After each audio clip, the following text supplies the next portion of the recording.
नमस्कार दोस्तों, मैं संग्राम तोमर तथागत आईएएस के यूट्यूब चैनल में आप सभी का स्वागत करता हूं। तो दोस्तों, जैसा कि आप स्क्रीन पे देख रहे हैं, ये मध्य प्रदेश जो एमपीपीएससी जो प्री के लिए जो यूनिट 10 है, जो इस साल सिलेबस में नई ऐड हुई है, इस यूनिट को मेरे द्वारा यहाँ पे कंप्लीट कराया जा रहा है।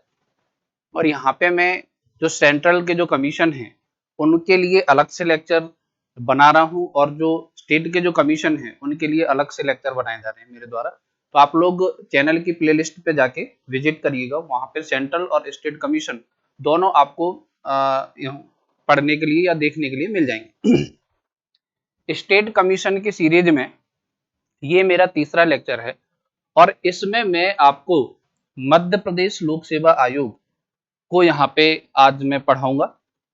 तो जैसा कि यहाँ पे दिखाई दे रहा है, ये सिलेबस है और इस सिलेबस में भारतीय निर्वाचन आयोग और राज्य निर्वाचन आयोग ये मेरे द्वारा कंप्लीट कराया जा चुका है आज का। और एक जो स्टेट कमीशन में खाद्य संरक्षण आयोग भी मैंने पढ़ा दिया है, एक बार आप प्लेलिस्ट में जाके देख लो। आज का जो लेक्चर है वो हमारा, जैसे ये हाईलाइटेड है, मध्य प्रदेश लोक सेवा आयोग, इसके बारे में है। देखिए, मैं कई जब भी क्लास लेता हूँ, हर क्लास में ये बताता हूँ कि इस जो यूनिट का नाम है वो राष्ट्रीय, प्रादेशिक, संवैधानिक और आपका सांविधिक संस्थाएं। यहाँ पे देखिए दो शब्द इस्तेमाल हुए हैं, एक संवैधानिक और एक सांविधिक। संवैधानिक शब्द का मतलब ये होता है कि ऐसी संस्थाएं जिनका वर्णन संविधान में हो। तो यदि कोई संस्था संविधान में वर्णित होती है तो उसका यदि संशोधन होगा तो संविधान संशोधन के माध्यम से ही होगा।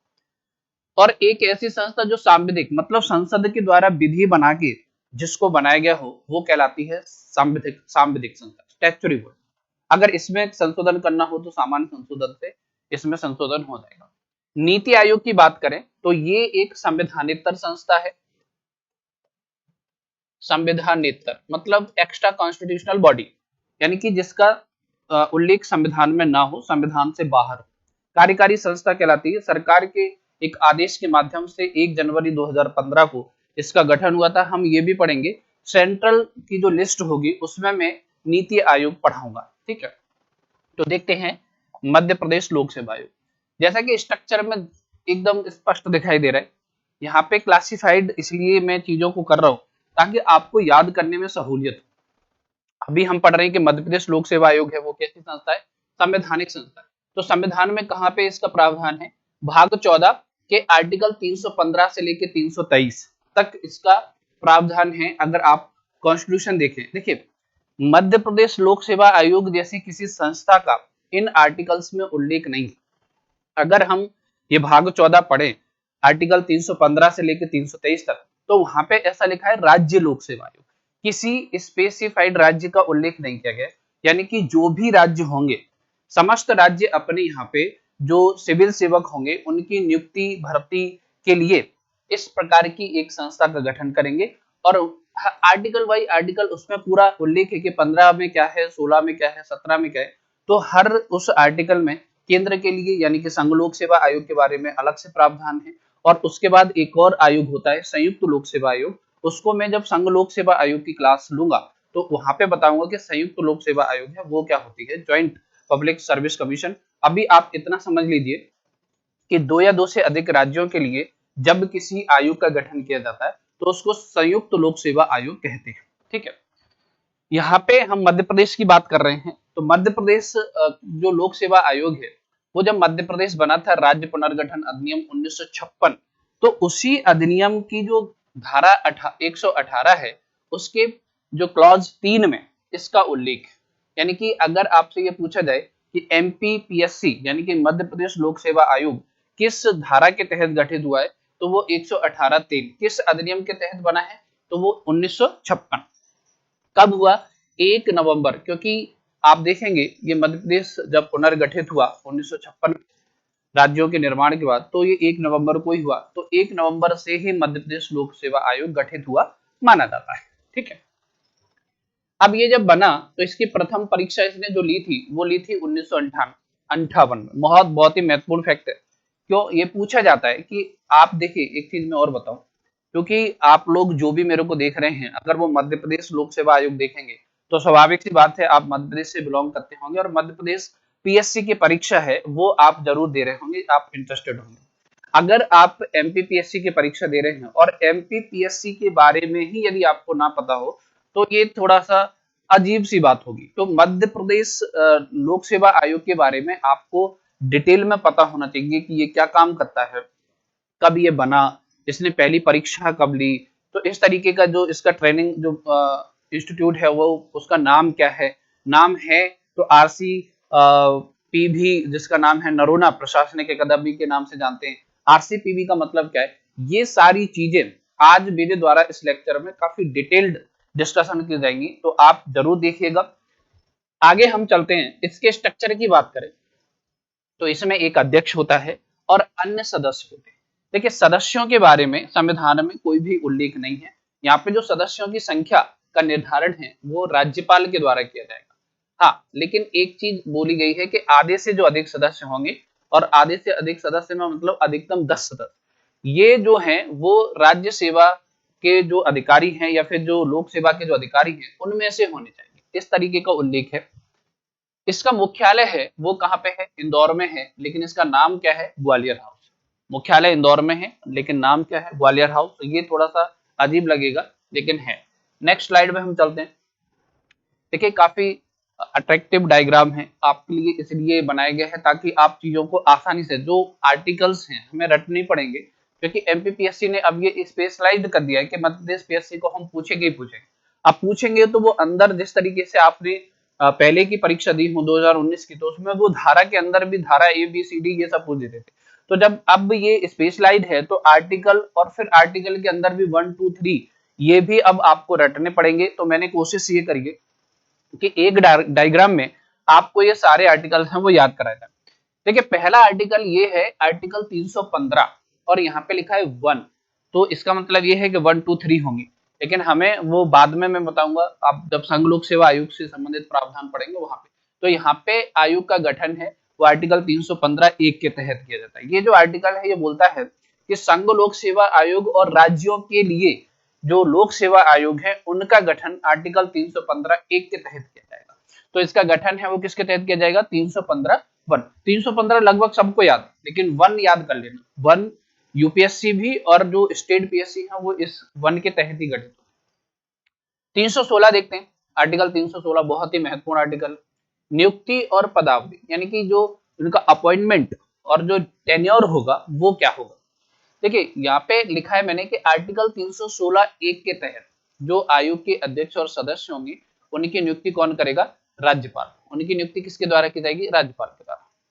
और इनका जो टेन्योर है वो कितना होगा, ये लिखा है आर्टिकल 316 2 में, है 316 में, लेकिन यहाँ पे नियुक्ति की बात हुई है और यहाँ पे किसकी बात हुई है, टेन्योर की। तो इनका जो टेन्योर होगा वो कितना होगा, 6 वर्ष और 62 वर्ष की आयु। देखिए मैं एक चीज बता दूं, जो मूल संविधान था आर्टिकल जो 316 में ओरिजिनल जो कॉन्स्टिट्यूशन था उसमें जो आयु थी ये आयु थी 60 वर्ष। कितनी आयु थी, 60 वर्ष।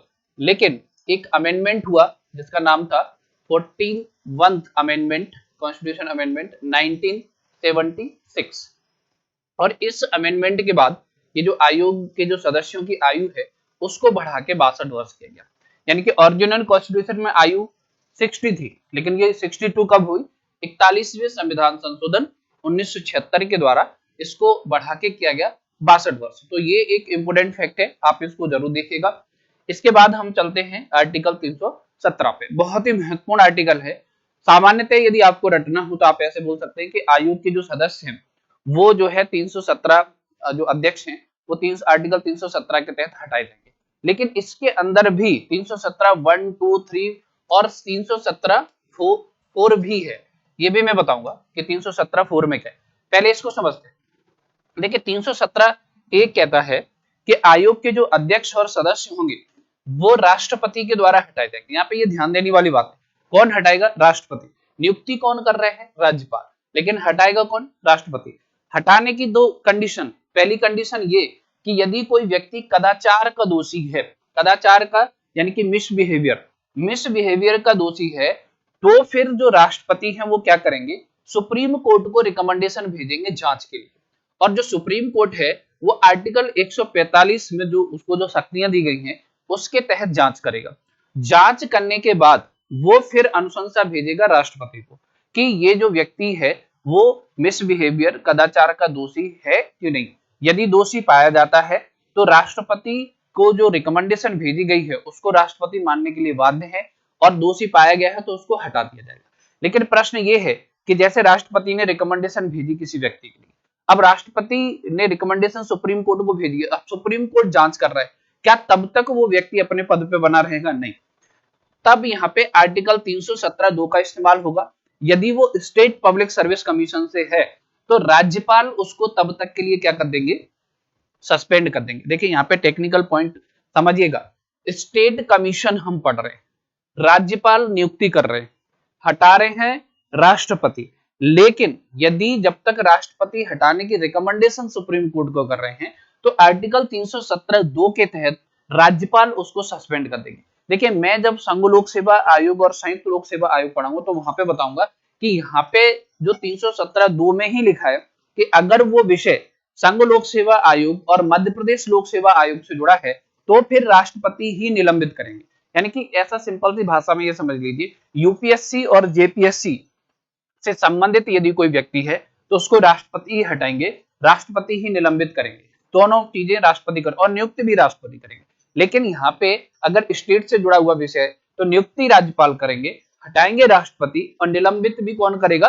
राज्यपाल करेगा। देखिए हटाने का एक और आधार, ये आधार तो है कदाचार के आधार पे, और एक कुछ आधार ऐसे हैं जहां पे सुप्रीम कोर्ट की जरूरत नहीं है, सुप्रीम कोर्ट की जांच की आवश्यकता नहीं होती। 3 कंडीशन ऐसी हैं, यदि वो दिवालिया घोषित हो गया हो तो फिर आवश्यकता नहीं है सुप्रीम कोर्ट की जांच की। यदि सवेतन नियोजन यानी कि आप पद पे रहते हुए किसी दूसरी जगह पे से भी सैलरी यदि ले रहे हैं तो फिर आपको राष्ट्रपति बिना जांच के हटा देंगे।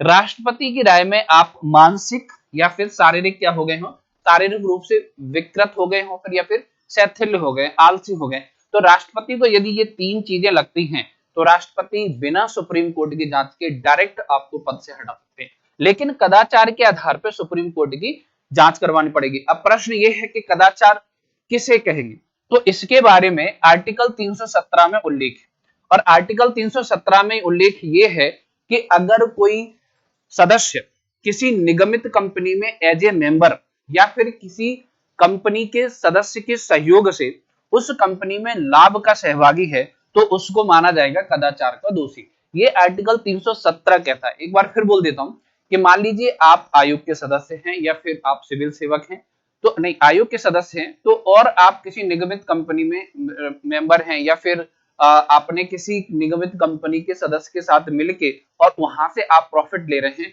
तो आपको 100% मिसबिहेवियर का दोषी माना जाएगा। और यदि ऐसा है तो फिर उसकी जांच करवाई जाएगी कि आप वास्तव में उसमें संलिप्त हैं कि नहीं। और जांच कौन करेगा? Supreme court. किस आर्टिकल के तहत करेगा? तो आर्टिकल 145। देखिए ये सारी चीजें जो मैंने बताई हैं, हर एक लाइन से प्रश्न बन सकता है, हर एक लाइन से आप थोड़ा सा गौर से पढ़ेंगे तो ये चीजें आपको समझ में आएंगी। आर्टिकल 300 मुझे लगता है, देखिए इस बार पीएससी इतना डीप में नहीं जाएगा क्योंकि ये पहली बार है, इंट्रोड्यूस हुआ है, लेकिन जैसे जैसे आगामी परीक्षाएं संचालित होंगी तो पीएससी इतना अंदर जाएगा कि 317(1) भी पूछ सकता है, 2 भी पूछ सकता है, और आपका 3, 4 भी पूछ सकता है। जैसे आपसे यही पूछ दिया जाए कि बताइए जो मध्य प्रदेश लोक सेवा आयोग के जो सदस्यों का निलंबन राज्यपाल के द्वारा किस अनुच्छेद के तहत किया जाता है, तो हवाइयां उड़ जाएंगी, आप नहीं बता पाएंगे। तो याद कर लीजिए आर्टिकल 317(2) के तहत राज्यपाल उसको सस्पेंड करता है जब तक जांच चल रही है। मुझे लगता है कि ये वाला आर्टिकल स्पष्ट हो गया होगा। आर्टिकल 318 पे चलते हैं। आयोग के सदस्यों की सेवा शर्तें, जो भी आयोग के सदस्य हैं, कर्मचारी हैं, उनकी सेवा शर्तें, उनकी सदस्य संख्या का निर्धारण, ये सब किसके द्वारा किया जाएगा? राज्यपाल के द्वारा। मैंने पीछे भी बताया कि ये जो निर्धारण है सदस्य संख्या, वो जो आपका कॉन्स्टिट्यूशन है उसमें उल्लेखित नहीं, उसका निर्धारण कौन करेगा? राज्यपाल करेंगे। तो उम्मीद करता हूं कि ये वाली जो स्लाइड है वो स्पष्ट हो गई होगी। हम नेक्स्ट चलते हैं। अगली स्लाइड नेक्स्ट आर्टिकल से है। देखिए 18 तक हो गए, तो 319 आर्टिकल का है। 319 आर्टिकल आपको नेक्स्ट स्लाइड में मिलेगा क्योंकि उसको भी मैंने डिटेल से समझाया है। जो आर्टिकल है आपका 319 है ना वो डिटेल से समझाया गया है अगली स्लाइड में। तो 319 हम अगली स्लाइड में देखेंगे। 320 है आयोग के कार्य हैं, वो भी हम नेक्स्ट स्लाइड में देखेंगे।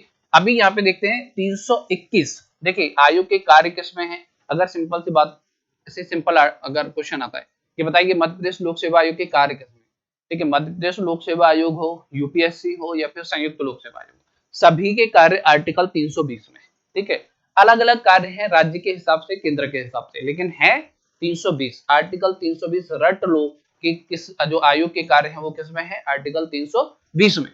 अब आयोग के कार्य में यदि विस्तार करना हो तो फिर कैसे होगा, तो वो आर्टिकल 321 के तहत होगा, और यहाँ पे शर्त ये है कि यदि राज्य कमीशन है तो विस्तार करेगी विधानसभा, ठीक है, स्पष्ट ही है कि विधानसभा एक अधिनियम बना के कार्यों में विस्तार करेगी, और यदि यूपीएससी से रिलेटेड चीजें हैं तो उसका जो विस्तार होगा वो किसके द्वारा किया जाएगा, वो किया जाएगा संसद के द्वारा, यदि कार्यों में विस्तार करना है तो।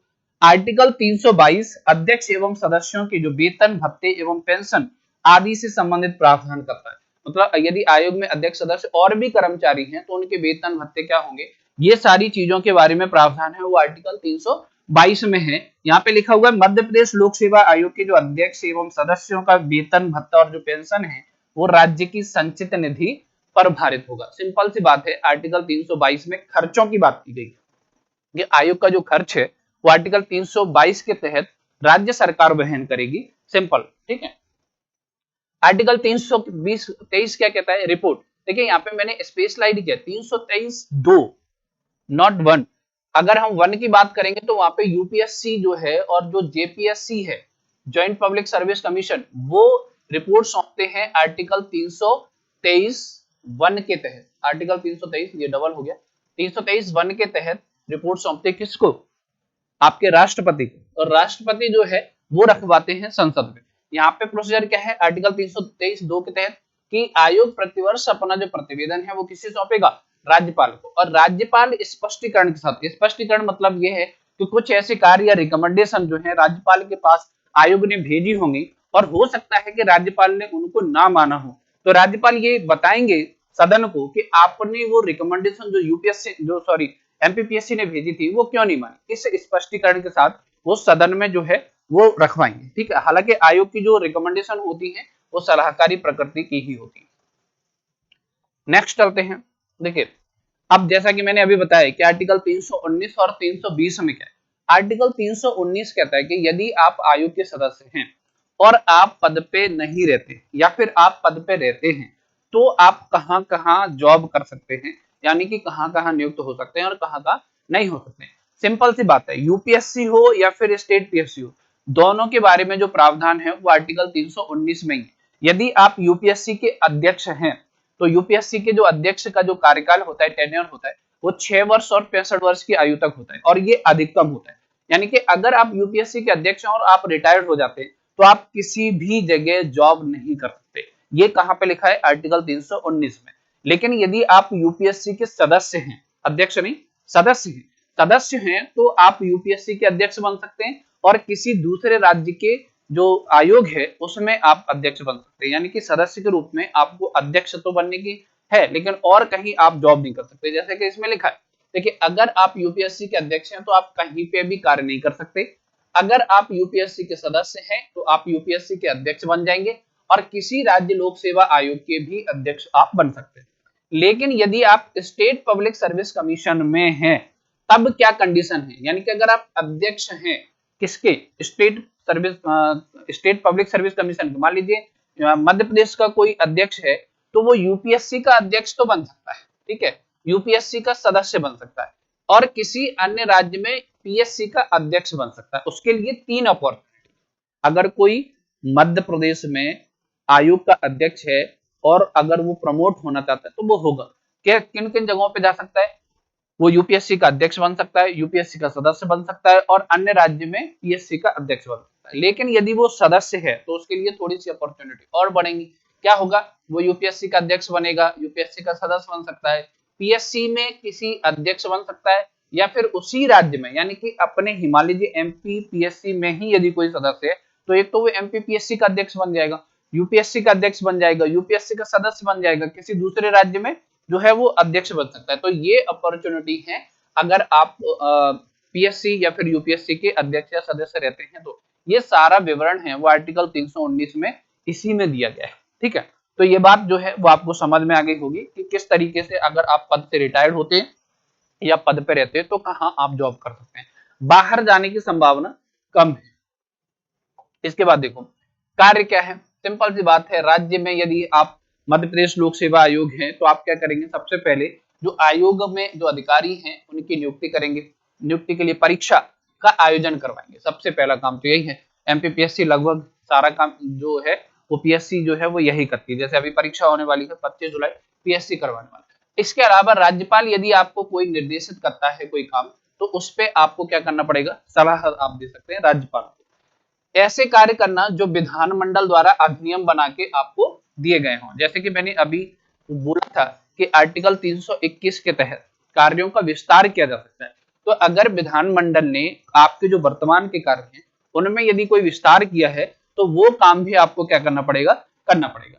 प्रतिवर्ष राज्यपाल को आप क्या करेंगे, जो जो काम आप कर रहे हैं उसकी रिपोर्ट देनी पड़ेगी, ठीक है, ये काम है पीएससी का। इसके अलावा पीएससी से परामर्श भी किया जा सकता है, कैसे, किस चीज पे परामर्श किया जाएगा कि जो आप परीक्षा का आयोजन कर रहे हैं उसकी पद्धति क्या होगी, उसकी भर्ती का जो प्रोसीजर है वो क्या होगा, प्रक्रिया है वो क्या होगी, इस विषय पे सलाह ली जा सकती है। अगर जो स्टेट सर्विस के जो लोग हैं अगर पद पे हैं तो उनकी नियुक्ति है वो कहाँ हो सकती है, उनका प्रमोशन के बारे में सलाह ली जा सकती है और ट्रांसफर के बारे में सलाह ली जा सकती है। तो इन चीजों पे जो आयोग है वो सलाह भी देता है। लोक सेवक यदि है कोई व्यक्ति तो उससे अनुशासनिक विषयों पे यदि कोई कार्रवाई करनी है तो उससे संबंधित कोई सलाह है वो ली जाएगी, और कोई इससे संबंधित कोई याचिका यदि आती है सरकार के पास तो उन विषयों पर भी जो पीएससी है उससे सलाह ली जा सकती है। तो इन विषयों पे सलाह ली जा सकती है और ये जो विषय हैं वो जो आयोग है उसके द्वारा संचालित किए जाते हैं। नेक्स्ट स्लाइड पे हम चलते हैं।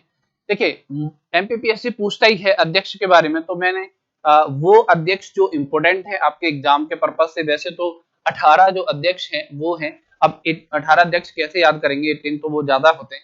मैंने कोशिश करी कि इंपोर्टेंट जो है वो आपके समक्ष रखे जाए। डीवी देगे पहले अध्यक्ष 1956 से 57 तक, ये आप याद रखिएगा, मोस्ट इंपोर्टेंट ऐसे पूछा जा सकता है। बताइए मध्य प्रदेश लोक सेवा आयोग के प्रथम अध्यक्ष का नाम क्या है, तो वो है डीवी रेगे। दूसरा ये है कि विनय शंकर दुबे, ये सबसे अधिक कार्यकाल इनका है, लंबा कार्यकाल की यदि बात करें तो सबसे अधिक ये रहे थे विनय शंकर दुबे। इसके बाद प्रदीप कुमार जोशी मोस्ट इंपोर्टेंट है, क्यों, क्योंकि ये 2006 से लेकर 11 तक मध्य प्रदेश लोक सेवा आयोग के अध्यक्ष रहे, लेकिन वर्तमान में ये क्या है, यूपीएससी के अध्यक्ष हैं। जैसा कि मैंने अभी बताया कि यदि आप किसी लोक सेवा आयोग के सदस्य या फिर अध्यक्ष रहे हैं तो आपके पास ये अपॉर्चुनिटी है कि आप यूपीएससी में प्रमोट हो जाएं, उसके अध्यक्ष बन जाएं या फिर उसके सदस्य बन जाएं। तो ये वर्तमान में प्रदीप कुमार जोशी अभी अध्यक्ष है यूपीएससी के, ये इंपोर्टेंट रखना। भास्कर चौबे जी काफी प्रसिद्ध व्यक्ति, ठीक है, 2018 से लेकर 20 तक भास्कर चौबे जो आपके अध्यक्ष के पद पे रहे, तो ऐसे भी पूछा जा सकता है। वर्तमान अध्यक्ष नहीं, आपको ये पूछा जाए कि इससे पहले अध्यक्ष कौन थे, तो इसके वर्तमान में जो अध्यक्ष हैं उनका नाम है डॉक्टर राजेश लाल मेहरा। ये इंपोर्टेंट है क्योंकि ये 1 जनवरी 2021 यानी कि अभी ये नियुक्त हुए, लेकिन याद ये रखना है फुल नहीं है, ये कार्यवाहक है। तो ये अध्यक्षों की सूची थी जिन्हें आप याद रखिएगा। नेक्स्ट स्लाइड देखिए, मोस्ट इंपोर्टेंट, मैंने अभी बताया भी था आपको कि संविधान में आयोग के सदस्यों की ना तो योग्यता का निर्धारण है और ना ही उनकी सदस्य संख्या है उसका निर्धारण। अब हम बात करते हैं, क्योंकि एमपीपीएससी पढ़ रहे हैं तो हमें थोड़ा सा चीजें एमपीपीएससी के बारे में भी पता होना चाहिए। एमपीपीएससी तो हमने पढ़ लिया है, लेकिन जब आप सिलेक्ट होके ट्रेनिंग में जाएंगे तो वो ट्रेनिंग कहाँ करेंगे, वो करेंगे आरसीवीपी नरोना प्रशासनिक अकादमी में। ये उसके बारे में कुछ फैक्ट है कि जब ये 1966 में स्थापित हुई तो इसका नाम था लाल बहादुर शास्त्री प्रबंधकीय संस्थान, ठीक है, लेकिन जब ये 1975 में इसका नाम बदला गया और 75 में नाम बदल के किया गया मध्य प्रदेश प्रशासनिक अकादमी, लेकिन पुनः 2001 में इसका नाम किया गया आरसीपीबी नरोना प्रशासनिक प्रबंधकीय अकादमी। देखिए आरसीपीबी जो थे वो एक बड़े ही मध्य प्रदेश के प्रसिद्ध नौकरशाह थे, जिनका इस आरसीपीबी का नाम जो है वो फुल फॉर्म है रोनाल्ड कार्ल्टन, ये आपके विवियन पोडाडे करके, ऐसे पिडेडे है ना, आपको फिर बता दूं रोनाल्ड कार्ल्टन पेडेडे विवियन या फिर विवियन पेडेडे, कुछ भी आप, और नरोना भी इनका नाम जुड़ा, इतना बड़ा नाम था, ठीक है। ये मद्रास से बिलोंग करते थे, परंतु मध्य प्रदेश में ये 2 बार मुख्य सचिव के पद पे रहे, एक बार 1962 से 1968 तक और दूसरी बार ये 1972 से 1974 तक। तो उनकी याद में मध्य प्रदेश सरकार ने इस जो ट्रेनिंग संस्थान है उसका नाम रखा है 2001 में। पहले ये लाल बहादुर शास्त्री था। ये जो नरोना जी हैं इनको आरपी नरोना बोला जाता था शॉर्ट में। भारत सरकार के द्वारा इनको पद्म जो श्री है पद्म विभूषण वो जो है ये मतलब पद्म पुरस्कार से इनको नवाजे गए। ठीक है, तो ये चीजें थी कुछ, मैंने कुछ इंपोर्टेंट फैक्ट थे, ये आप याद रखिएगा। इसके बाद देखिए ये हमारी टेस्ट सीरीज लॉन्च हम करने जा रहे हैं। 1 अगस्त से टेस्ट सीरीज जो है वो तथागत आईएएस पे ऑनलाइन और ऑफलाइन दोनों प्लेटफॉर्म पे आपको उपलब्ध कराई जाएगी। तो एक बार इसको जरूर ज्वाइन करिएगा। इसका पूरा शेड्यूल मैंने यहाँ पे डाला है, एक बार देख लेना। हम लगभग 24 टेस्ट सीरीज कंडक्ट करवाएंगे और इसकी जो फीस रखी जाएगी वो होगी 5,000 रुपए। 24 टेस्ट सीरीज आपको 5,000 रुपए में मिलेंगी। तो अगर आप इस बार प्री दे रहे हैं और आपका प्री निकलने की संभावना है तो इन फीचर्स को पढ़िएगा और एक बार तथागत आईएएस की मेंस की जो टेस्ट सीरीज है उसे जरूर ज्वाइन करें। धन्यवाद।